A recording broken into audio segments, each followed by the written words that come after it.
This is The Ben Shapiro Show. So many things to talk about today. We'll get to all of them. We'll analyze all of the things happening in this beautiful world before the advent of Christmas. But we begin, before that, by talking about the fact you're losing your hair. I know, it's depressing. I know you don't want to think that you look like your father, but here is the reality. As we get older, we tend to lose our hair. I know my father has male pattern baldness, and that is why I am a big fan of Keeps. Losing your hair sucks, but there is something that you can do about it. That's why you should be using Keeps, the easiest and most affordable way to keep the hair that you have. They have a couple of FDA-approved products that cost a lot of money if you do not get them through Keeps, but it is much cheaper if you get them through Keeps. For 5 minutes now and just $1 a day, you're never going to have to worry about hair loss again. Getting started with Keeps is really easy. Sign up takes less than 5 minutes. Just answer a few questions, snap some photos of your hair, and then a licensed physician reviews your information online and recommends the right treatment for you. It's shipped directly to your door every 3 months. Keeps offers generic versions of the only 2 FDA-approved hair loss products out there. Some of you probably tried them before. You've probably never gotten them for this kind of price. Keeps is only $10 to $35 a month. I know what these medicines cost, and it is not generally $10 to $35 a month. It's a lot more. Keeps makes it a lot cheaper. Plus, now you can get your first month for free, which is a heck of a deal for getting to keep your hair. So receive your first month of treatment for free. Go to keeps.com/Ben. That is KEEPS.com/Ben. Again, a free month of treatment at keeps.com/Ben. Go check them out right now. Keeps, hair today, hair tomorrow. Alrighty, so we begin today with all of the hubbub that has now broken out amidst the Michael Cohen sentencing. So as you recall from yesterday's show, in the ongoing legal saga that is the Trump administration, Michael Cohen, the president's personal attorney, was sentenced to 3 years in jail, which was not good for President Trump. It was particularly not good for President Trump because of the ancillary details of the actual plea agreement. Judge William Pauley III said that Michael Cohen had committed a bevy of crimes with an eye toward deception. Cohen, for his part, threw himself on the mercy of the court. He said, quote, "I blame myself for the conduct which has brought me here today, and it was my own weakness and blind loyalty to President Trump that led me to choose a path of darkness over light." So dude has watched a few too many mafia movies. He added, "Time and again, I felt it was my duty to cover up his dirty deeds rather than to listen to my own inner voice and my moral compass." And then there's this weird shot of him in an abandoned home in like Arizona suburbia, looking wistfully into the camera back at the days when he was a good fella. More damaging than Cohen's open court mea culpa was that the prosecution made an announcement. They announced they'd reached a non-prosecution agreement with America Media, Inc., which is the parent company of the National Enquirer. Now, you'll recall that President Trump had an arrangement with the National Enquirer in which essentially he was going to provide the National Enquirer for cash. The National Enquirer was going to take that cash and then pay off women to stay silent. So what the National Enquirer would do is they would go to Trump paramours, they would buy their life rights, and then they would sell those life rights to President Trump for a certain amount of money. That was basically the way that this chain of custody worked when it came to these sorts of stories. Trump would use the National Enquirer basically to funnel hush money. Well, now AMI has decided that they are going to work with the Southern District of New York and turn on President Trump. So AMI, as I say, would purchase the stories of Trump's lovers and then bury them at Trump's behest. Cohen would then attempt to reimburse AMI so the allegations go. So according to prosecutors, AMI, American Media, Inc., which again is the parent company of the National Enquirer, admitted it made a $150,000 payment in concert with a candidate's presidential campaign, and in order to ensure that former Trump paramour Karen McDougal did not publicize damaging allegations about the candidate before the 2016 presidential election. AMI further admitted that its principal purpose in making the payment was to suppress the woman's story so as to prevent it from influencing the election. Now, the reason that this is very damaging is because the way that campaign finance law works is that if you violate campaign finance law, it must be on the basis of you having made an unreported expenditure intended to influence the campaign. President Trump's defense, as I've been saying for a long time on this particular score, would be, yes, I paid off women, but I didn't do it to influence the campaign. I've been paying off women for years, right? Which is absolutely credible in the case of President Trump. So it wouldn't be a campaign-related expense any more than you buying a suit to wear on a campaign is a campaign-related expense. You would have bought the suit anyway. It's just that now you're doing it in the middle of a campaign. It's the reason that you can't just blame everything on campaign expenditures. You actually have to kind of, you have to filter out all of the stuff that is campaign expenditure from non-campaign expenditure. So there have basically been two lines of defense that President Trump has been urged to use by his defenders on this particular score. Number one, this wasn't a campaign expenditure by Michael Cohen or by America Media, Inc., if he was involved in that particular path. And number two, that even if it was a payoff, he relied on the advice of his attorney, Michael Cohen, and Michael Cohen's the attorney, so it's his job to determine whether or not the law was being complied with. Well, the first prong of that attack is sort of falling apart. The idea that this was not campaign related, if AMI is going to now testify, if executives at AMI, including people like David Pecker, who's a good friend of President Trump's, are now going to testify that Trump explicitly said to them, hey guys, I've got an election coming up and I really need you to buy up all the stories of the women I screwed years ago. Like if he said that, then it's going to be hard for him to claim that it was not campaign related, that it wasn't intended to influence the campaign. While Cohen didn't actually use AMI to silence Stormy Daniels, representatives of AMI were the first to notify Michael Cohen of Stormy Daniels' intent to go public, according to prosecutors. Again, all of this undercuts the case that President Trump could make that he paid hush money on a regular basis outside of election circumstances. So Trump is now going to have to claim, in defense, that both AMI and Cohen are lying about such expenditures, representing illegal campaign allocations, that he would have done it anyway, and that they have caved to the pressure of rogue prosecutors. Alternatively, he's going to have to blame Cohen for the violations, as I say. Now, none of this bodes particularly well for President Trump. President Trump cannot be prosecuted as president according to Justice Department guidelines, but that doesn't mean that a looming indictment wouldn't change the math for 2020. I think one of the great misnomers in presidential politics is that if you are impeached, it redounds sort of to your benefit. That if you're impeached, that it doesn't hurt you politically. And the case that people tend to make here is with regard to Bill Clinton, because when Bill Clinton was impeached by the House, but he wasn't convicted by the Senate, his approval rating rose. People saw it as a witch hunt, and Bill Clinton was sort of exonerated by his own party and by the American people. The problem is Bill Clinton was a lame duck. And the same thing is true of Richard Nixon. When Richard Nixon resigned in the middle of Watergate, he was in fact a lame duck. If Richard Nixon had been in his first term during Watergate, does anyone think he would have won a second term after that? How about Bill Clinton? If Bill Clinton had been hit with a perjury and obstruction charge and been impeached in, say, 1994, as opposed to 1999, does anybody actually think that he would have won re-election in 1996? The evidence that it hurts people, that it hurts the party of that is impeached more than it doesn't, is that in 2000, if you recall, Al Gore should have won that election running away. He had a very solid economy. He had a record of Clinton's deficit reduction. He had a solid campaign apparatus behind him. And because of Bill Clinton's turmoil, he forcibly disassociated himself from Clinton. He would not campaign with Clinton. And George W. Bush ran a campaign based on, I'm going to bring honor and decency back to the Oval Office. That was actually the main thrust of his campaign in 2000.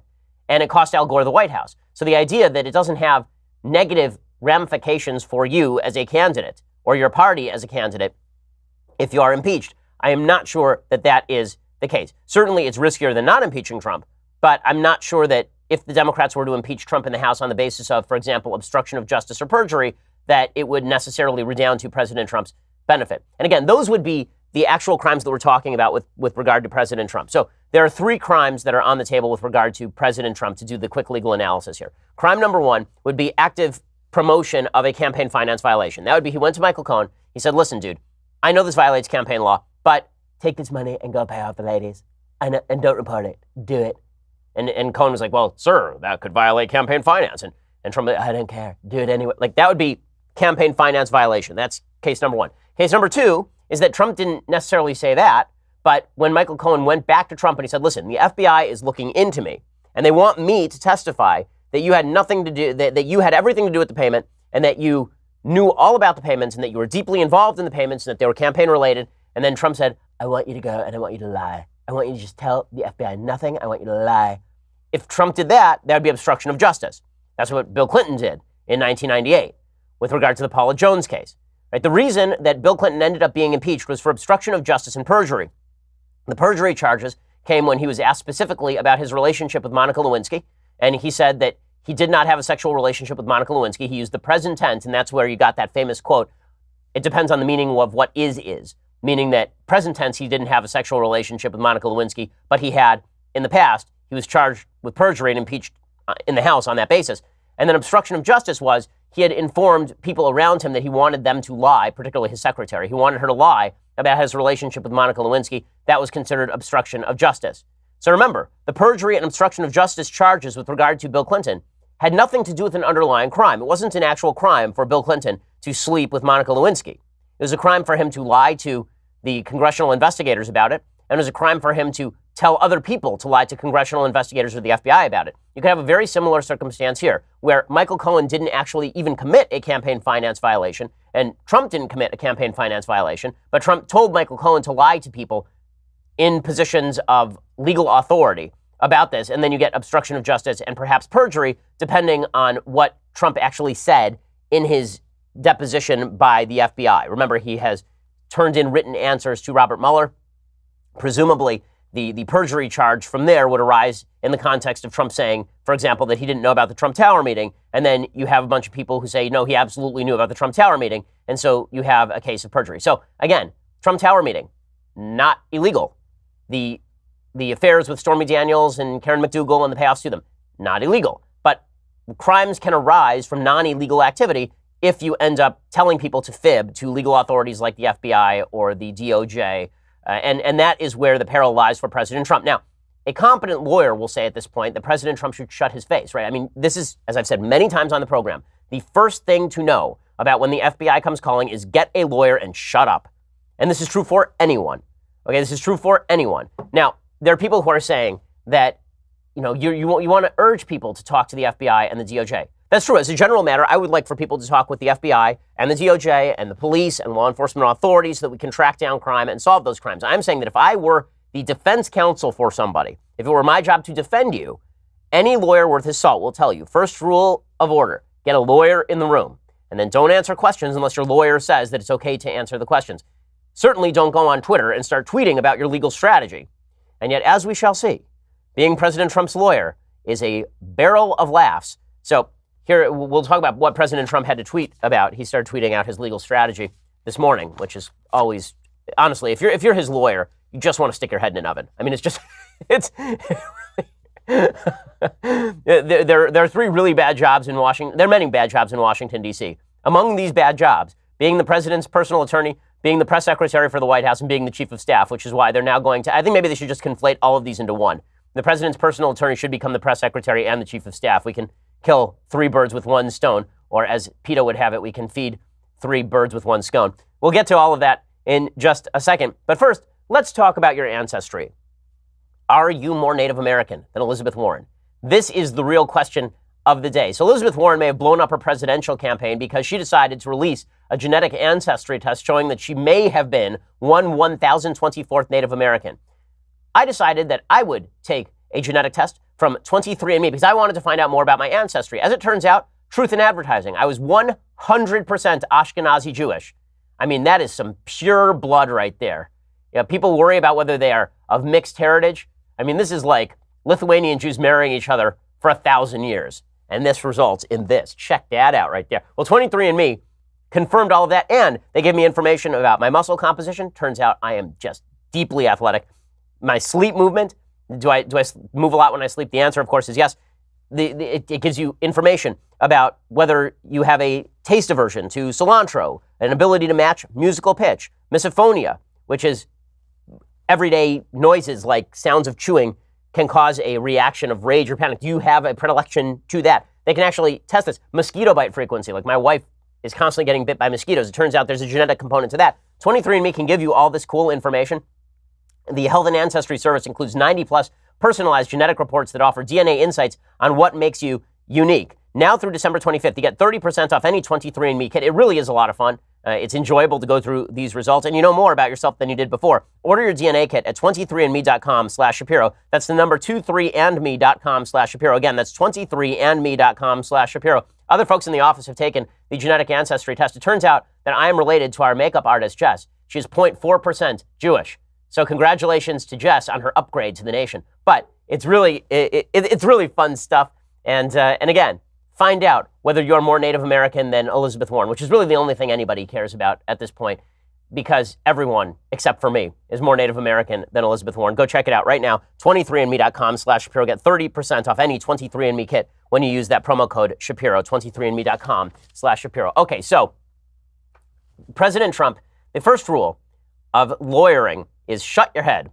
President Trump does not abide by that rule, so President Trump decided this morning to tweet out his entire legal strategy, because when you have 50 million Twitter followers, why not lay out your entire legal strategy in the middle of an FBI investigation? How could this go wrong? So President Trump decides to tweet out, and he tweets, "I never directed Michael Cohen to break the law. He was a lawyer. He's supposed to know the law. It is called advice of counsel, and a lawyer has great liability if a mistake is made. That is why they get paid. Despite that, many campaign finance lawyers have strongly stated I did nothing wrong with respect to campaign finance laws, if they even apply, because this was not campaign finance. Cohen was guilty on many charges unrelated to me, but he pled to 2 criminal charges, campaign charges, which were not criminal, and of which he probably was not guilty, even on a civil basis. Those charges were just agreed to by him in order to embarrass the president and get a much reduced prison sentence, which he did, including the fact that his family was temporarily let off the hook. As a lawyer, Michael has great liability to me. Okay, so I will admit that the best tweet Trump has ever sent was specifically about Michael Cohen. He sent a tweet several months ago in which he said, if you ever need a lawyer, do not look at Michael Cohen, which is, well, he should have thought of that before he did it. But what he is saying here is exactly the legal strategy that I've drawn up for him. Now, the problem with him saying this sort of thing out loud is it shows sort of a motive for him to say it, meaning that he's now contradicted himself on Twitter itself. Remember, he says he didn't pay off Stormy Daniels, that he never had an affair with Stormy Daniels on Twitter. It turns out that all of that is false. We all knew it was false at the time. But he's basically making the case that Michael Cohen was supposed to protect him. That's what a lawyer is supposed to do. And that is the defense that he's going to have to rely on in the end, is that Michael Cohen should have known all this stuff, and Michael Cohen blew it anyway. Whether that holds or not is questionable, but it does set up a really difficult 2020 run for the president for a couple of reasons, which I'll explain in just a second. So the president, looking forward to 2021, a couple of things can happen. Either the Democrats can impeach the president on the basis of obstruction of justice and perjury, or the president is not impeached and we just jabber about this and investigate it for the next 2 years. And we run into 2020 under the looming threat of indictment for President Trump. And so it becomes President Trump trying to escape jail by running for president, because when you're president, you have immunity from being imprisoned by law enforcement authorities, unless you're impeached and you're out of office. If the president is able to survive impeachment, which I think he will up till 2020, but the indictment is still on the table, then basically he's going to be running under the threat of indictments that if you let him not be president anymore, he will immediately be sent to prison by the Southern District of New York. That obviously is a different color for an election than we have ever seen in American politics before. Now, it does set up a conundrum for the Democrats, which is it better to impeach him now and move toward impeachment now, or is it better to run under those circumstances? I think everyone sort of agrees it's better that if you can, you run under those circumstances in 2020. You just keep jabbering and yelling about how Trump is an obstructor of justice and a liar and a perjurer, and then you run against him. It's better to do that than to impeach him, and then the Senate acquits him, and then the story's basically over. Alan Dershowitz, who's been a big defender of the president in a lot of this, and of course was a defense lawyer for a living, he says that it's ridiculous to talk about impeaching Trump over this sort of stuff anyway. I don't think he's going to come up with an impeachable offense. Remember, the Constitution requires treason, bribery, other high crimes and misdemeanors. The most they've come up with is a very, very questionable campaign contribution issue, which failed when they tried it against Edwards some years ago. So I don't think we're in impeachment land. Okay, so I think that he is probably right, but only because of Bill Clinton. So what's really amazing is watching all the people who thought that Bill Clinton should not be impeached turn around and now say that Donald Trump should be impeached on the same basis. Now, here is my general take on whether Trump should be impeached if all of this stuff happens to be true. If we were talking about, we're now living in 1994, 1993, 1996, and we're trying to uphold a certain standard of what the presidency is, then any president who is credibly accused of obstruction of justice or perjury or would be indicted on that basis should be impeached, which is why I was in favor of the Bill Clinton impeachment. But let's be real about this. The math changed, and it was changed by Bill Clinton. It's not just that the Democrats held Bill Clinton to no standard. It's that the realities on the ground changed themselves. It's that the realities on the ground changed. Donald Trump is not president if Bill Clinton is not impeached, right? If Bill Clinton is impeached, rather. If Bill Clinton had been impeached in 1999, Donald Trump is not president today. Bill Clinton lowered the standard for what a president could be so much that by the time we got to Donald Trump in 2016, everybody just went, listen, we know that a president doesn't have to have high moral fiber. We had Bill Clinton. We know that a president can have corruption issues. We had Bill Clinton. You guys are running Hillary Clinton in this election and then lecturing us about higher character in the election. You can't do this. This is not a real thing. And that's basically correct. I'm not going to go back to the old standard. I don't think it's even credible to go back to the old standard of what the presidency was before Bill Clinton, because let's be frank about this. There hasn't been no moral change of mind on the part of Democrats. Now, what you're going to see over the next 2 years, here's the prediction now. Over the next 2 years, what you're going to begin to see is a bunch of Democrats coming out and saying, you know what? Thinking about it now, we should have gotten rid of Bill Clinton. We should have impeached him. Right? They started to do this last year in the middle of the Me Too movement. We really should have taken Juanita Broderick more seriously. Right, but you didn't. And I don't trust that you would if it happened again today. If we were talking about a Democrat in office having committed the same sort of quasi-crimes or accused crimes as President Trump, Democrats would not be talking about impeaching. They would be talking about defending. That is the world in which we live. The standard that was used in 1999 for Bill Clinton retaining office. By the way, he retained office under a Republican Senate. A Republican Senate voted not to convict him in the impeachment case. The standard that was used was, could Bill Clinton credibly continue to carry out his job, or had he lost the faith of the American people because of the charges upon him? And the answer that the Senate gave was, no, he can still credibly perform his job, so we can't throw him out of office for high crimes and misdemeanors, even though he was impeached in the House. That standard still applies to President Trump. Republicans would, there's a case that people are making that Republicans would be smart to convict President Trump in the Senate. I think that's ridiculous, politically speaking. Too much of the base is invested in President Trump personally. The idea of throwing him out of office on what look like ticky-tack fouls that are certainly no worse than what Bill Clinton did in 1999. I think you want to split the base. That's a good way to do it. But does all this bode well for 2020? I can't say that it does, and I would prefer that it had not been a thing. But unfortunately, it is a thing, and so we'll have to move forward with it. Now, in other news, I want to talk about, in just a second, President Trump facing down Democrats over border funding. We'll get to that in just 1 second. First, let's talk about how you invest. So my assistant has now been using the Robinhood app for her investments, and she loves it. I mean, she told me this morning that the Robinhood app is specifically tailored to you. It asks you questions like, what are your investment goals? Are you doing it to save? Are you doing it to risk? Are you looking for certain types of stocks? It asks you your income so that it can tailor a strategy specifically for you.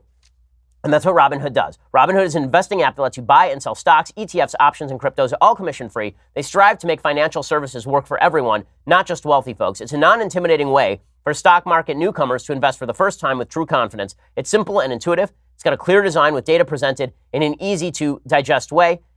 Other brokerages charge up to $10 for every trade. Robinhood doesn't charge commission fees. You can trade the stocks and keep all of your profits. They've got ease of use. Their design is really clear and obvious. The web platform lets you view stock collections that are curated just for you. Analyst ratings of buy, hold, and sell. It asks you up front how much you know the market or whether you know the market at all so that it can teach you how the market works. Robinhood right now is giving my listeners a free stock like Apple, Ford, or Sprint to help build your portfolio. Sign up at Shapiro.robinhood.com. That's Shapiro.robinhood.com. And again, when you use that promo code Shapiro, Shapiro.robinhood.com, you get a free stock like Apple, Ford, or Sprint to help build that portfolio. It's a great way to learn to invest.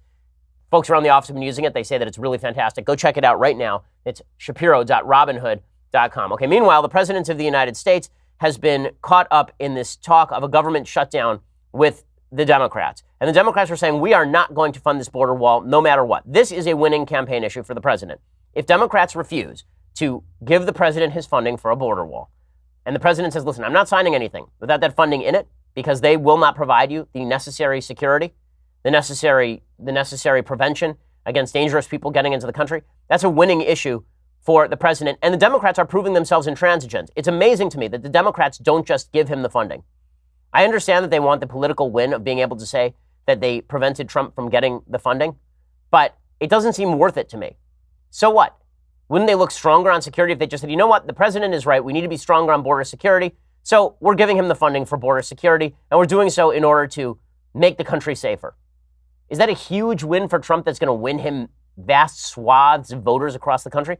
I don't think so, especially if Democrats tried to show themselves as partners in all of this as opposed to obstructors in all of this. Instead, they've decided that this is a hill they're willing to die on. President Trump should make them stand on that hill over and over and over again. So Bernie Sanders is one of the folks who's pushing this. Bernie Sanders is so wild, and the Democrats are so wild, that Bernie Sanders says he would not even trade citizenship for the dreamers, meaning people who arrived here below the age of majority as children or young teenagers. He wouldn't trade citizenship for them for a wall. So he'd rather leave legitimately hundreds of thousands or millions of illegal immigrants who could get citizenship in a deal off the table just so that President Trump can't build a border wall. It's an insane position, but it is the mainstream Democratic position. Here's Bernie Sanders of Vermont, who's fading in the polls, but not fading in our hearts. Bernie Sanders, go. What's wrong with the move of saying what the Democrats say quietly, which is we're in favor of border security. We're funding the stuff that they're doing on the border right now.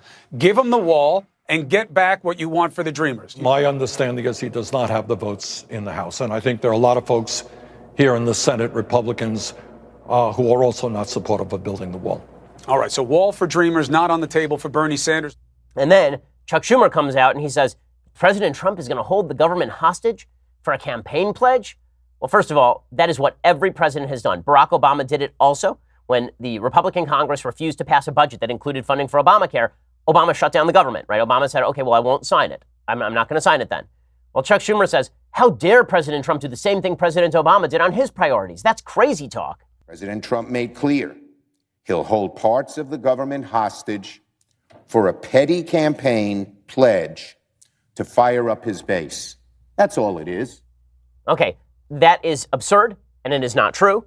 You know, the president's pledge is a matter of border security, and he is not wrong to push it. But the Democrats are very radical on this issue, and that's a winning issue for the president of the United States.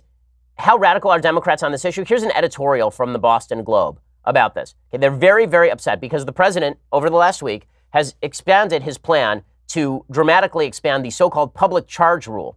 Okay, the public charge rule says that the administration is not going to allow people to come into the country who might become a public charge. In other words, you don't get to come in the country if you're going to come here and be on public benefits.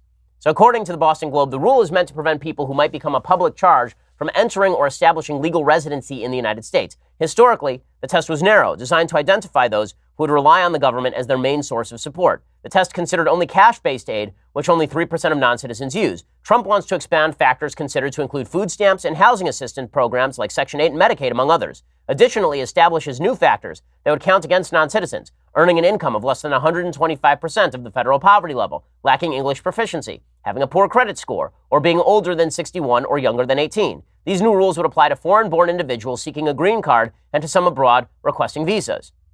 Why is any of that unreasonable? I think if you ask the American people, do you want people immigrating to the country who depress wages because they earn low wages abroad, who have low levels of education, who are more likely to depend on food stamps and Section 8 housing? Most Americans would say, no, we don't want those people coming into the country just as a general rule. Because if they're going to take advantage of our public benefits programs, then how are they of net benefit to American society? Now, I am libertarian on immigration in a non-social welfare-based system. When my great-grandparents came to the United States, great-great-grandparents came to the United States in 1907, 1908, there were none of these social welfare programs in place. If there are no social welfare programs in place and you just want to come here and work, you just want to come here and be free, then more power to you. Come on in. But if you're coming here and you are likely to rely on public benefits, how exactly do you hope that we are going to be able to support those public benefits on the back of such immigration policies? But Democrats and the left are so radical on this that they say that if you don't agree that we should bring in people to be on our welfare systems, then this means that you're some sort of racist or xenophobe. So it really is an amazing, amazing statement by folks on the left. The Boston Globe concludes, in the past, the government has encouraged low-income people to enroll in public assistance programs like food stamps and Medicaid. So it'd be especially unfair to make those choices count against immigrants now. Why? Why? I mean, just because the government had bad policy in the past, we have to maintain that bad policy now? With so much harm, what could possibly be the intent of this policy change? Homeland Security said in a statement that the policy would, quote, promote immigrant self-sufficiency and protect finite resources by ensuring that they are not likely to become burdens on American taxpayers. This is called rationality. But the rule, says the Boston Globe, would do exactly the opposite. It would cripple low-income immigrant families who are doing everything by the book and trigger aftershocks that would hurt all Americans. No, it would remove people from the public rolls, is what it would do. But this is how extreme the Democrats are. They say not only should we not build a wall, we should encourage people to come here, and then we should tell them to get on public benefits. That's a radical position. Most Americans don't agree with this. And so when folks on the left say that Trump's border policy is all about xenophobia and racism, it just doesn't ring true in any real sense. That's not going to stop them from saying it, though. CNN's Angela Rye says that Trump's wall is all about xenophobia and racism because for the left, everything Republicans do is about xenophobia and racism. Donald Trump is fixated on the southern border as he was the day that he announced this campaign. It is not about securing the borders. It is about xenophobic, racist, bigoted beliefs that he holds. Okay, it is not about that. It is about the fact that most Americans agree that we ought to secure our borders. Now, President Trump is doing something very silly this morning. He made a promise during his campaign that he was going to build a wall and make the Mexicans pay for it. He was going to make the Mexican government pay for it, right? That was his idea. And it was always silly. And I said it during the campaign, the Mexican government was not going to pay for the building of a border wall. That was a ridiculous contention. But Trump is now trying to claim that he has somehow successfully done this. How? Because he cut a new trade deal with Mexico. So he tweeted out this morning about NAFTA. He tweeted, "I often stated one way or the other, Mexico is going to pay for the wall. This has never changed. Our new deal with Mexico and Canada, the USMCA, is so much better than the old, very costly and anti-USA NAFTA deal that just by the money we save, Mexico is paying for the wall." No, that is not true. that is not true. Okay, so first of all, it is incumbent upon us to say that the USMCA, the new trade deal, is 95% the same as NAFTA. The idea that Mexico is going to be paying for the wall through a better trade deal is just silliness. Okay, that is not accurate. If the trade deal is better, that means both sides benefit.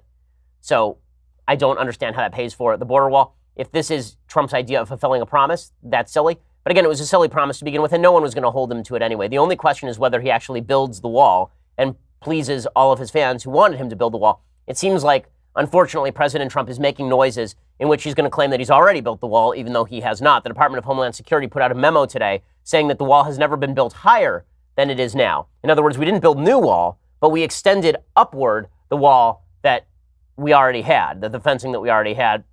Okay, if you want to buy that, you can buy it, but that is not a fulfillment of his campaign promise. Okay, in just a second, I want to get to media bias because we have a couple of amazing stories of media bias over the last couple of days. And then we also have to talk about the increased radicalism inside the Democratic Party and the Boy Scouts on the verge of bankruptcy. But first, let's talk a little bit about another podcast that you ought to give a listen to. This podcast is called Kingpins. If you like podcasts about greed and corruption, there's a new podcast from Parcast Network. It's called Kingpins. Kingpins takes a deep dive into the minds and stories of the men and women who call the shots of the criminal underworld. I love stuff like this.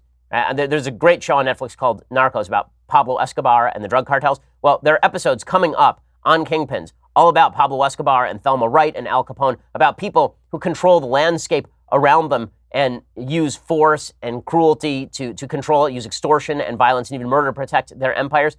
You know, the misuses of human power are one of my chief sources of fascination in life. And Kingpins really takes it on a narrative level. It's really fascinating stuff. Listen today by searching and subscribing to Kingpins wherever you listen to podcasts. That is KINGPINS, Kingpins, or visit parcast.com/Kingpins to start listening now. That's PARCAST.com/Kingpins to start listening now. If you're into crime podcasts, if you are into exciting narrative podcasts, you don't want to miss Parcast's Kingpins. Go find it at any place you listen to podcasts. Again, the podcast is called Kingpins. Go check it out right now. Okay, for more on media bias and all the rest, we have pretty good things I like and things I hate coming up today. You're going to want to go over to dailywire.com and subscribe. We have so many great things coming for you in the new year when you become a subscriber. You get not only the rest of all the shows live and all the rest of it, and ability to join the mailbag, and ability to ask questions during the conversations. You also are going to be able to ask me questions live on air like every day when you're a subscriber, because we're doing 2 more hours of the show every day. That's how hard I'm slaving my fingers to the bone for you people. So all you have to do is go become a subscriber, and then you get access to that stuff. And we're doing a live radio show, and we'll be simulcasting that, and I'll be answering your questions during the commercial breaks and everything. It's going to be a blast. Go check it out over at dailywire.com for $9.99 a month, and for $99 a year, you get this. The very greatest in beverage vessels. Aha, you see it. Cast your eyes upon it and despair. The leftist tears, hot or cold tumbler. You will enjoy it. You will live it. You will love it. You'll get all of those great things. Also, go check us out at YouTube or iTunes. That means that when you subscribe, you also get our Sunday specials. We have a bunch of awesome Sunday specials coming up in the very near future. This Sunday is Bishop Robert Barron, so we'll be discussing theology and philosophy and all sorts of the deep topics that you want to hear about. Go check that out right now. Please leave us a review when you do subscribe over to iTunes. It always helps us with the rankings. We are the largest, fastest growing conservative podcast in the nation.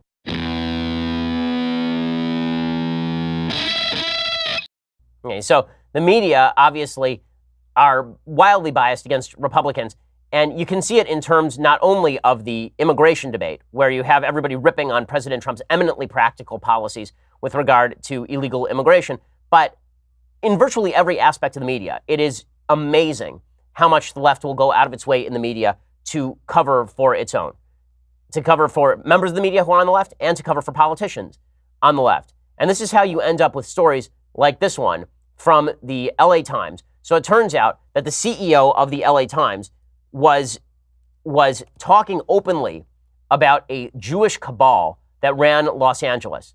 Okay, here's the article from NPR. Several months after taking control of the troubled Tribune Publishing Company in 2016, Chicago investor Michael Farrow convened a session of corporate leaders from within his own news empire, including chief news executives from such storied papers as the LA Times, the Chicago Tribune, and the Baltimore Sun. The group of about 20 people trooped from Chicago's iconic Tribune Tower on Michigan Avenue to an upscale restaurant nearby. In a private room, participants dined on seafood and steak, while Farrow, then the company's chairman, held forth on his plans.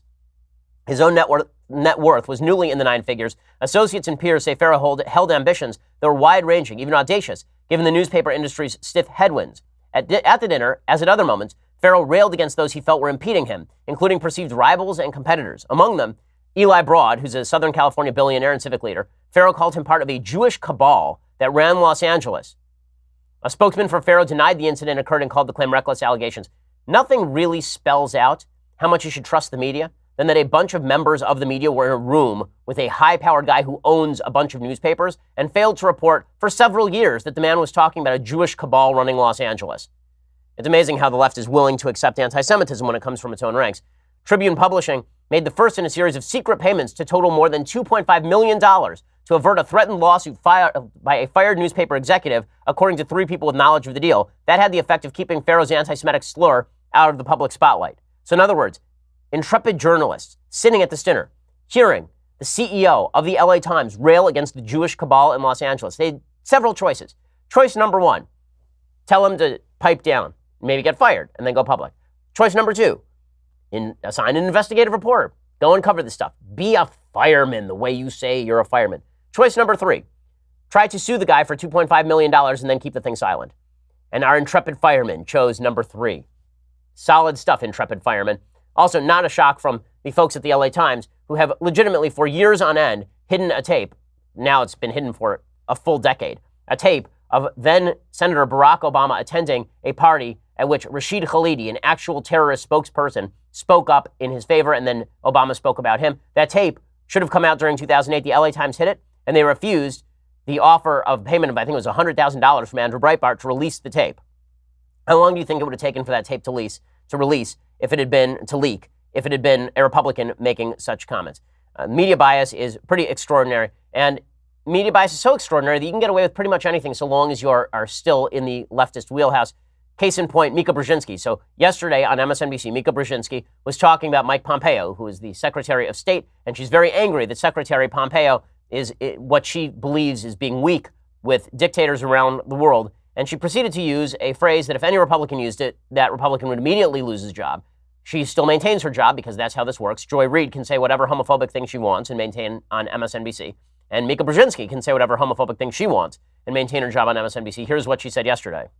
So, Joe, I have to ask, because I don't think I can't think of anyone here who could put it more clearly than you. I understand that Donald Trump doesn't care. Heilman makes a good point. He doesn't care. But why doesn't Mike Pompeo care right now? Are the pathetic deflections that we just heard when he appeared on Fox and Friends, is that a patriot speaking or a wannabe dictator's butt boy? Dead serious, I'm asking, are these the words of a patriot? He's debased himself. He once again is undercut. Okay, so I love how that just flies right over the radar, under the radar for these folks. Like everybody who's sitting there listening to this, nobody thought, oh, it's bad to say butt boy, which is a homophobic term. Mika Brzezinski came out later and apologized. She said, totally agree with you. Super bad choice of words. I should have said water boy, like for football teams or something like that. Apologized to Dick Durbin too. So sorry. Well, I guess that it just goes away now. Right? It's a good thing that she didn't want. I guess she can't host the Oscars anymore, though. So that's exciting news, because I'm not sure anybody would watch the Oscars hosted by Mika Brzezinski. So again, she gets away with it. Anybody does that on Fox News, they're immediately suspended, maybe fired, because that's the way that the media protect their own. Well, because the media are so far to the left, that is increasing the radicalism inside the Democratic Party, and this does have consequences. So how radical is the Democratic Party becoming? What has happened inside the Democratic Party is that Bernie Sanders has become the mainstream. It's one of the reasons why Bernie Sanders is not going to run successfully in 2020. He made the mistake of being too successful in 2016. The Democratic Party decided to basically cannibalize Bernie Sanders' campaign and then ingest it and then poop out a bunch of candidates who mirror Bernie Sanders' priorities. So here is Bernie Sanders yesterday talking about greedy billionaires controlling the USA. The only real question about this is there any Democrat who's going to run in 2020 who disagrees with this? I really doubt it. We live in a nation owned and controlled by a small number of multi-billionaires whose greed, incredible greed, insatiable greed, is having an unbelievably negative impact on the fabric of our entire Okay, this is the exact sort of language that everyone in the Democratic Party now uses, particularly folks like Alexandria Ocasio-Cortez, who I bring up because, again, I know every time we talk about Alexandria Ocasio-Cortez, we're accused of being obsessed with her. Except that there are articles in mainstream media today calling for her to run for president. She's not even eligible for the presidency. You have to be 35 to be president of the United States. Alexandria Ocasio-Cortez, who does not know things, is 29 years old, and she is being touted as the new hot thing in Congress because she's good at social media, which she eminently is. Matthew Iglesias, who is a dummy. Matthew Iglesias, the Ralph Wiggum of political commentary over at Vox.com, he has an article today called "It's Ridiculous That It's Unconstitutional for Alexandria Ocasio-Cortez to Run for President." He says, Alexandria Ocasio-Cortez is the biggest star in the Democratic Party, and she has been ever since she unseated Representative Joe Crowley in a surprise primary upset in May. That her win didn't, in the final analysis, launch a wave of leftist primary victories only goes to show what a phenomenon she personally is. I mean, I don't wish to review the history here for all that long, but Representative Joe Crowley was a representative from a majority-minority district, and she won 17,000 votes in the primary.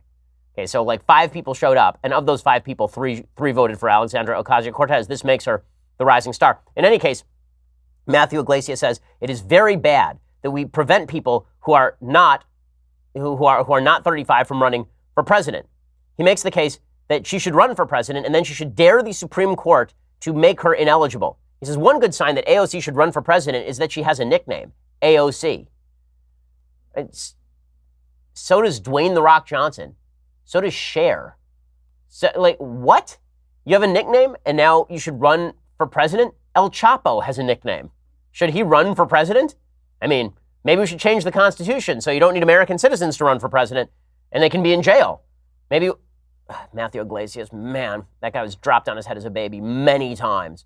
And he fell off the stupid tree and hit every branch on the way down. A House Democratic staffer told me the other day that ACO was a good example of something, and I knew exactly who she meant despite the error because there aren't any other members of Congress who have widely recognized nicknames you would just drop into casual conversation. Is having a nickname a sign you would exercise good judgment in the Oval Office? Absolutely not. But it's proof positive she's an honest-to-goodness political superstar, and it's clear that's what many Democrats are looking for in 2020. It says, not so long ago, Arnold Schwarzenegger cut a kind of vaguely Trumpish figure in California politics. Had he run for president in 2012, he probably would have lost badly in the primaries on the grounds of not being right-wing enough. But it's at least conceivable he would have won, and he'd have been a tough opponent for Barack Obama to beat for the best possible reasons. His politics are considerably saner and more humane than the average Republican, but he didn't run. We never got a glimpse of what a run would look like, because immigrants, like 20-somethings, are constitutionally barred from serving. Okay, let's make something very clear. The 35-year-old age limit on people running for president of the United States is considerably too low. I say this as somebody who's about to turn 35 in January. It's considerably too low. People were running for president at 35 and were allowed to do so because you were working when you were like 13 and you were dying when you were 50. 35 in 1789 is basically the equivalent of like 55 now. So I don't know by what logic you have so you live in your mother's basement, you should run for president. Like, by what logic are people more mature at 35 now than they were 200 years ago? Is there any logic by which this is true? There is no logic by which this is true. This is just a bunch of crap. But this is how biased folks in the media are, and this is how insane they are. It's really, really crazy. But that's not the only article about AOC. There's another one from the Washington Post talking about how she's so great at trolling her conservative critics. It's so weird. When Trump trolls leftists, then it's because he's evil and bad and mean. When AOC, the beloved AOC, trolls conservatives, then this means she is brilliant and wonderful. And then you wonder how you got Trump? You trolled us into trolling you. And so we'll troll you into trolling us. And so it'll be trolls all around. It'll be great. Congratulations on ruining American politics, everyone. You've done an excellent job. Okay, in just a second, I want to talk about the Boy Scouts and other things. Let's talk about some things I like and then some things that I hate. So, things that I like. I was in the car the other day, and I recalled that when I was growing up, my dad was a big Dave Grusin fan. Dave Grusin is a jazz musician. He's written a bunch of really good movie scores. His best movie score is the score for On Golden Pond. That year, he was nominated for Best Score Oscar. He lost to the score for Chariots of Fire, which is a joke. Okay? Chariots of Fire is a wildly overrated score. It's a good movie with a mediocre score. On Golden Pond is a good movie with a great score. The movie itself is good as well. Henry Fonda and Jane Fonda and Katharine Hepburn, and it's all about aging and family. It's a really good movie. It's kind of a forgotten movie, but it is certainly worth watching. So here's a little bit of the preview of On Golden Pond. Universal Pictures proudly presents a very special motion picture. Katharine Hepburn, Henry Fonda, Jane Fonda, On Golden Pond. Listen, this Norman Thayer Jr. over in Golden Pond. Oh, Norman, it's so beautiful. Everything's just waking up. Ethel Thayer. Sounds like I'm lisping, doesn't it? My, oh, my, you have on a tie. Yes, I know. I put it there. You look sexy. I hear you turned 80 today. Is that what you heard? Man, that's really old. You should meet my father. Hey, oh, Mommy, darling. The movie is really good. It should have won Best Picture this year. Chariots of Fire is what won Best Picture that year.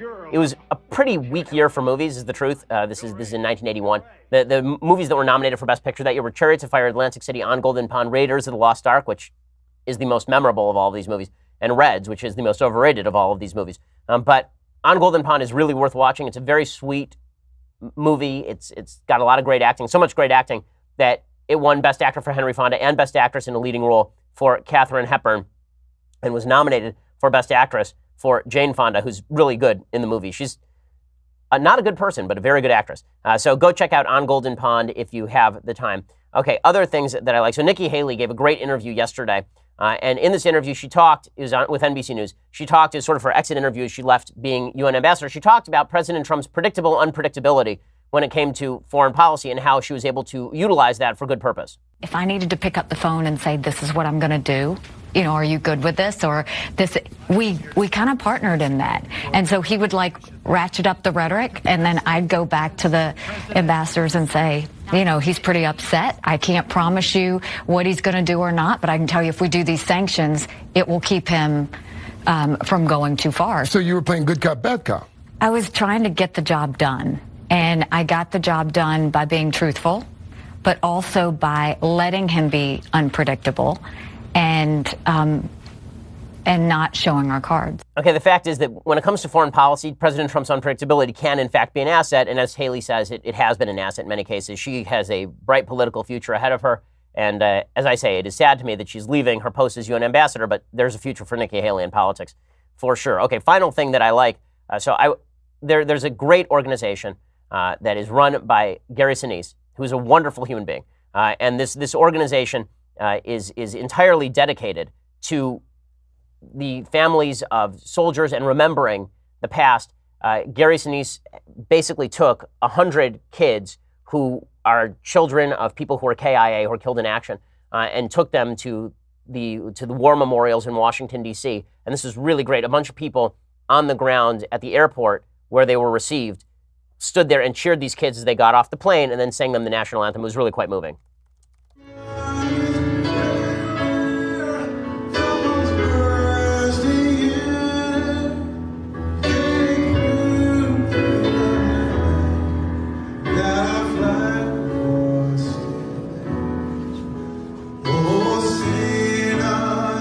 I mean, this stuff is really moving, and he actually sent more than 650 families who are Gold Star families to Disney World via the Gary Sinise Foundation. Certainly a charity worthy of your support, a charity worthy of my support as well.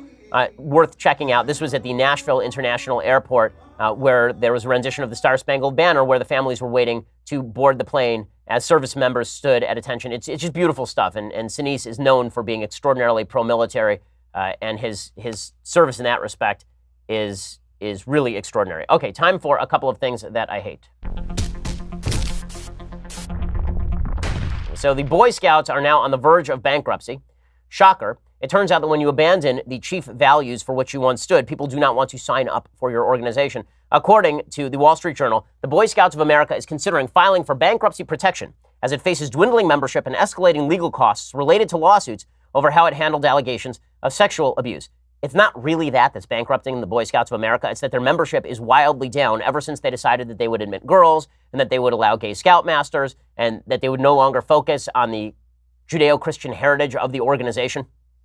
Founded in 1910, the Boy Scouts say that more than 110 million people have participated in its educational programs, which promote outdoor skills, character building, and leadership. The Boy Scouts have been at the center of sexual abuse scandals in the past. The organization is facing a number of lawsuits alleging inappropriate conduct by employees or volunteers in incidents dating back as far as the 1960s. But that's not really what is going on here. What's really going on here is that the Boy Scouts are being bled dry by people who do not want to be part of the Boy Scouts now that they have forcibly caved to the radical left. There's a famous video of me online talking to a girl about the Boy Scout, about pronouns, gendered pronouns like boy and girl, meaning things, meaning biological boy and girl, and why the Boy Scouts should not allow biological girls into the Boy Scouts. And a woman at one of my speeches saying, well, how do you know that? I said, because it's in the name Boy Scouts. Well, then the Boy Scouts flipped and agreed with her and decided boy can also mean girl. With that kind of intestinal fortitude, a lot of people are not going to join the Boy Scouts. The Boy Scouts currently have more than 2.3 million youth members. And why exactly are they losing members? Well, the Mormons, the Church of Jesus Christ of Latter-day Saints, formerly one of the group's largest sponsors, said that it's going to withdraw from the Boy Scout programs. Instead, they're going to develop its own program for young men.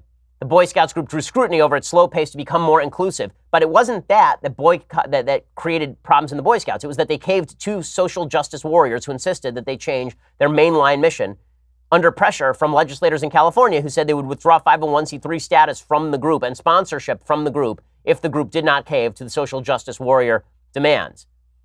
This is what happens when groups that are based on historic values decide to destroy those historic values in the name of convenience. Nobody wants to stick around. This is true for churches, it's true for synagogues, and it's true for the Boy Scouts as well. Okay, other things that I hate. So in all of the hubbub over Jamal Khashoggi, who is the Saudi Arabian citizen who was murdered by the Saudi government at the Saudi embassy in Turkey, creating worldwide chaos, people have forgotten a couple of quick things. Not about Khashoggi, right? Khashoggi himself, controversial figure. He had lots of sympathy toward the Muslim Brotherhood over the course of his career. He was very much in favor of radical Islamists taking part in politics and all of that. But there's a reason that this information saw the light of day in the first place. I mean, I'm glad that information sees the light of day, but let's not pretend there wasn't an agenda behind it. The agenda was Turkish president and dictator Recep Tayyip Erdogan. Erdogan has made himself dictator of Turkey. He's arrested all of his political opponents. He shut down the press. He has prevented political rivals from being able to gain power. He has jailed political rivals. He's tried to assassinate political rivals himself. He wanted a dissident named Gulen shipped from the United States back to Turkey so he could basically do the same thing to him that the Saudis did to Khashoggi. And now Erdogan is saying that he is going to wipe out the Kurds in eastern Syria. He says that Turkey will launch a military operation against the Kurds in northern Syria within days, a decision that could signal a shift in Turkish-U.S. relations and have far-reaching consequences for Syria's future.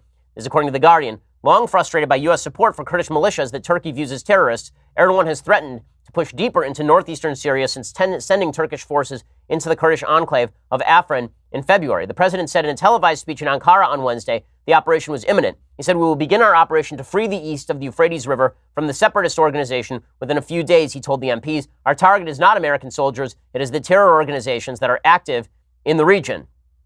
He says the Americans are not being honest. They're still not removing terrorists from this particular area, meaning Kurds from this particular area. Therefore, we will do it. It is always important to recall that whenever there's a Middle Eastern conflict, the answer usually is there are no good guys. And when it comes to Erdogan, he is an absolute bad human being. He's a bad, radical, terror-supporting human being. And the fact that so many people have fallen for the idea that because Erdogan says something, we have to take it seriously, or that it has no geopolitical ramifications to take positions that help Erdogan, is absurd. Turkey is an extraordinarily powerful military player in the region. They have a much more powerful military than any other military in the region, with the possible exception of Israel. And the fact that the Turkish government has been able to go about its business without any serious blowback from the West is an incredible, incredible thing. And that we're focused more on the Saudis, who are much more helpful to us in geopolitical terms than the Turks right now. That we are more focused on the Saudis killing a Saudi citizen on Saudi territory in Turkey. We're more focused on that than the Turks going in and wiping out the Kurds in eastern and northern Syria. It demonstrates that we have very little geopolitical vision and that we are apt to fall for whatever is the convenient narrative that the media wish to tell us about ongoing geopolitical conversations. Another example of that, Ben Rhodes came out recently. Ben Rhodes, a national security advisor for President Obama, he came out recently and he said that the United States should not be involved in the war on Yemen. Where do you think that started? It started under the Obama administration. He was there the entire time. It just turns out that the Obama administration had an agenda to push forward the ambitions of the Iranian government, and Trump doesn't have those ambitions. And because the press loves Obama and hates Trump, they've decided to side with the ambitions of the Obama administration, even if that means emboldening enemies of the United States and radical Islamists across the world. Okay, well, we'll be back here tomorrow to discuss more on all of this. Plus, tomorrow's a Friday, isn't it? So that means mailbag time, so we'll be doing that too. We'll see you then. I'm Ben Shapiro. This is The Ben Shapiro Show. The Ben Shapiro Show is produced by Senya Villarreal, executive producer Jeremy Boring, senior producer Jonathan Hay. Our supervising producer is Mathis Glover, and our technical producer is Austin Stevens. Edited by Alex Zingaro. Audio is mixed by Mike Kern.